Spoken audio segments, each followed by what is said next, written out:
Hello my friends, my name is Tim Johnson. I very quickly want to talk about humility in this video and also tell you a very short story about when I was in rehab in 2006 and first discovered its true meaning.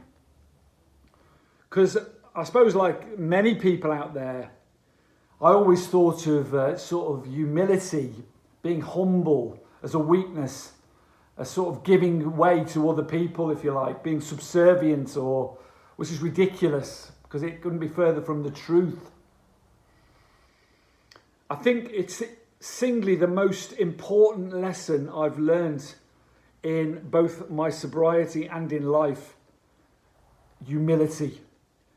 And without humility, I think it's very difficult to both get sober and remain sober. And whether you've got a problem with addiction or not, I think humility is extremely important to bring you a peace and a joy and a happiness which perhaps you've never experienced before. The dictionary definition of it is freedom from pride or arrogance, which in a certain way there's a truth in that, but I think there's a lot more to it than that. I know in my active addictions, in my alcoholism and my drug addiction, I only ever thought of myself, self-seeking all the time, selfish. I put myself, my thoughts, feelings, desires, cravings before everybody that was most important to me, my loved ones, friends, work, everything. I couldn't be told anything. I had too much pride to ask for help. If I thought of that as a weakness, I continually looked for satisfaction and happiness outside of myself with the material world and drugs and alcohol, thinking that would solve the feelings I had, the uncomfortable feelings I had.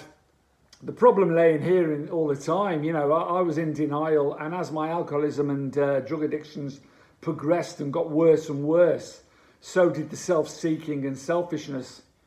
I certainly wasn't humble. It was either my way or the highway, if you like. My ego took control, and when my ego and anyone's ego takes control, then there's a major problem because you can't see the wood from the trees. Humility, C.S. Lewis said, is not thinking less of yourself, but thinking of yourself less. And that's the key. It's remaining open-minded. Being willing to be taught about something which you think you already know. That's humility. Open-mindedness, giving. And then I discovered in rehab that the giving of service, thinking of other people before yourself, was a revelation that I could gain a true happiness inside and a satisfaction from giving service, however that may be, or putting other people first instead of myself. When I went into rehab in 2006, I was I had no humility. I was full of arrogance and pride. As I say, asking for help to me was a weakness. In fact, it's one of the greatest strengths that you can ever have. Surrendering and asking for help and realizing that you have a problem that, you can't stop once you start drinking or taking a drug or whatever. And it's getting worse and worse, and it's having extremely negative effects on your life and all those people around you that you love. And it's progressive. Then you have to ask for help. It's simple as that. But when I went into rehab, even though everything had been taken from me, my pride, in myself, that is, because I'd stopped looking after myself. I was grossly overweight. In deep addiction in alcohol and drugs. I was dirty. Never washed, never showered, never shaved.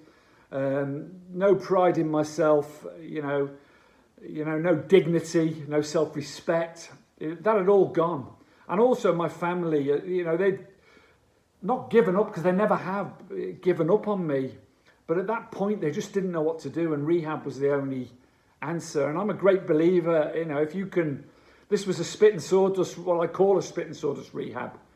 It wasn't one of these glitzy, glamorous ones you read a lot about. And I'm a true believer in detox and rehab.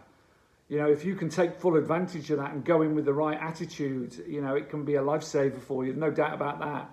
It certainly taught me a massive amount. Although after, you know, a long story short, I wasn't ready to stop, as it turned out. Even, you know, 2 years after I got out of rehab, because I let my self-seeking and arrogance and ego come back into the equation again. But when I went into that rehab, it was, you know, I went in there with the attitude, arrogant attitude, that I was a sort of a blue-collar addict, if you like. I'd run massive businesses, you know, they took millions of pounds, you know, and they had. The fact remains was I was exactly the same as every other person in there, and those other people included people that had come in from prison rather than serve a prison sentence. They were in that rehab, you know, for whatever they were there for. So, you know, there was everything from sex workers to burglars to pimps to, you know, you name it, across the board. Every strata, every level of person, if you like. I couldn't equate myself to that, because some of them were in, you know, had serious addictions and come from backgrounds I couldn't even begin to imagine. You know, they were injecting heroin addicts, a lot of them, heroin and crack and all that. And it was always pills with me. But we were all exactly the same. And I didn't realise that, you know, and it took the owner of the rehab, or the head counsellor at the rehab, Bill, took me to one side one day, because he didn't like me, and he saw that separation. You know, I saw myself as better, if you like, than other people. No humility. And he said, if you don't lose, well, I won't tell you what he said, because there's a lot of swear words in it, exactly. But the crux of it was, this man was 20, you know, he'd been in prison, been a heroin addict, been in prison. He was 20 years clean, and he was in charge of this rehab. And we grew to be great friends. But, you know, when I first got there, he took me to one side and he said, if you don't change your attitude, son, and find some humility and lose that ego, leave it at the door, you're never going to recover. And I learned from that. And I learned from every single person in that rehab, because I realised that we were, all of us, regardless of what background or, you know, what we, you know, our addictions or whatever we'd come from, we were all only one drink or drug away from destruction and chaos and unmanageability. Once I got my head round that and started to think of other people before myself and see the value of giving service and the peace and happiness that that brought me, and lost that ego and self-seeking and became open-minded and willing to learn from every single person in there, even though I thought I knew it all. That was only then that my recovery started. And from that point on, really, it's been an uphill battle. And I'm back at meetings now. And that you know, for me, there's a promise in AA that says self-seeking will slip away. And it does. But you have to put the work in. And you have to learn humility.